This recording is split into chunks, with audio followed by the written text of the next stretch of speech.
پہلی بات تو محسن بیگ صاحب گفتگو کا آغاز آپ سے شروع کروں گی کیونکہ مجھے یہ سمجھ میں نہیں آ رہا کہ میں ہنسوں یا روؤں، کیونکہ دیکھیں بات ساری یہ ہے کہ پاکستان کے سیکرٹ ڈاکیومنٹس، بلز، چیزیں، کوئی کہتا ہے سائفر کھو گیا ہے، جیب میں تھا اب نہیں ہے، اس کی تحقیقات، مطلب ہے مجھے بالکل میں اپنے جو سینٹیمنٹس ہیں نا اس وقت شاید وہ آپ کو ایکسپلین نہیں کر پا رہی، لیکن دس از ہائٹ آف میں کہتی ہوں irresponsibility، اور ایسے بیانات آج صدر مملکت کہہ رہے ہیں جی میرے سٹاف نے مجھے دھوکہ دے دیا، میں نے تو 2 بل سائن ہی نہیں کیے، اللہ میری نیت جانتا ہے۔ بھائی اللہ تو سب کی نیت جانتا ہے، لیکن پاکستان کے ساتھ کیا ہو رہا ہے؟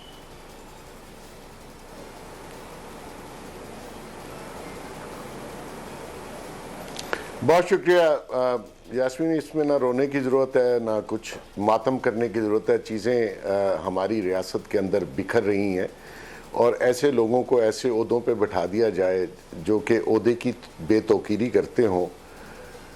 آج انہوں نے جو بھی ٹویٹ کیا میں یہ سمجھتا ہوں کہ ٹھیک ہے انہوں نے ان بلوں پہ دستخط نہیں کیے، لیکن ٹائم لیپس کے حساب سے وہ بل جو ہیں وہ پاس ہو جاتے ہیں، امپلیمنٹ ہو جاتے ہیں، پھر ان کا گزٹ بھی نکل آیا۔ آج ان کا ٹویٹ بہت ہی بے معنی تھا۔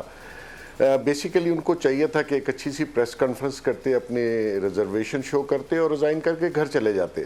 اب وہ بیٹھے بھی ہوئے ہیں، انہوں نے جو کچھ ماضی میں کیا، جس طریقے سے بل اور جس طریقے سے عمران خان کو آئین کو جو ہے وہ وائلیٹ کیا، وہ بھی ماضی کا حصہ ہے اور ہسٹری کا حصہ ہے۔ تو آج یہ ٹویٹ کر کے اپنی آپ کو کلیئر کرنا اپنی پارٹی کے جو رہنماؤں کے ساتھ، میں یہ سمجھتا ہوں کہ یہ دھوکہ وہ کسی اور کو نہیں دے رہے، اور اس عہدے کی توہین بھی انہوں نے کی۔ اور اوورآل پاکستان جو ہے وہ ایسی ریاست نہیں ہے کہ جس میں چیزیں اس طریقے سے ہو جائیں اور صدر پاکستان کو یہ کہنا پڑے کہ جی مجھے تو پتہ ہی نہیں ہے بل کیسے چلے گی۔ بھی آپ کو کیسے نہیں پتہ؟ بل پڑے ہوئے تھے، ٹائم لیپس ہوتا ہے، آپ 10-15 دن میں دستخط نہیں کرتے، وہ امپلیمنٹ ہو جاتے ہیں، اور پھر گزٹ بھی چلا گیا۔ اور آج آپ نے مطلب پورے میڈیا میں اس کا شور تھا کہ بل پاس ہو گئے، گزٹ چھپ گیا، آج آپ نے ایک ٹویٹ داغ دی اور پھر اس کے بعد آپ نے ایک نئی کنٹروورسی، اور پورا اوورآل آپ دیکھیے پاکستان کے انٹرنیشنل لیول پہ بھی جگ ہسائی ہوئی کہ یار صدر پاکستان، اور یہ جو تاثر دے رہے ہیں کہ جی ریاست کے شاید ادارے انوالو ہوں گے جنہوں نے زور زبردستی یہ کروا لیا، ایسا نہیں ہے۔ ریاستی ادارے اس طریقے کا کام نہیں کرتے جیسے یہ تاثر دینے کی کوشش کر رہے ہیں۔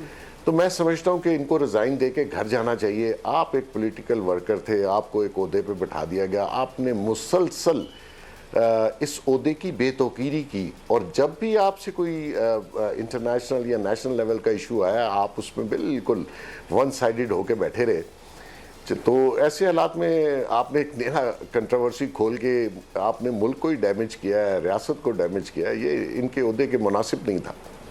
محسن بیگ صاحب آپ بالکل ٹھیک کہہ رہے ہیں، اور یہ واقعی عہدے کے مناسب نہیں تھا۔ اس سے پہلے بھی وہ ایسے بہت سارے کام کر چکے ہیں، اور یہ بالکل ٹھیک ہے کہ آئین کو پہلے بھی پامال کر چکے ہیں۔ اگر یہ ویڈیو آپ کو پسند آئی ہے تو اس چینل کو سبسکرائب کریں اور بیل آئیکن کو کلک کریں۔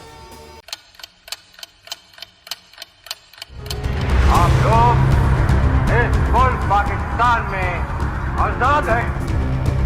صحافتی اصولوں پر کاربند بول نیوز نے رکھی روایت برقرار۔ بول نیوز کی جانب سے دیکھنے والوں کو یوم آزادی کی بے حد مبارکباد۔ ملک بھر سے جشن آزادی کی تقریبات بول نے دکھائی اپنی سکرین پر۔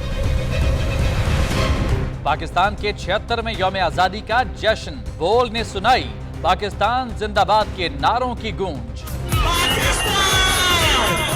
بول کی سب سے بڑی ٹرانسمیشن میں پاکستان کا نام روشن کرنے والوں نے دیے قوم کو پیغامات۔ بے پناہ مشکلات کا سامنا کر کے اس ملک کو حاصل کیا۔ آزاد قوموں کو بہت سی قربانیاں دینی پڑتی ہیں۔ 76 واریوں میں آزادی کا دن جوش و خروش کے ساتھ منایا، کیونکہ زندہ باد پاکستان یہ ہے بول کی پہچان۔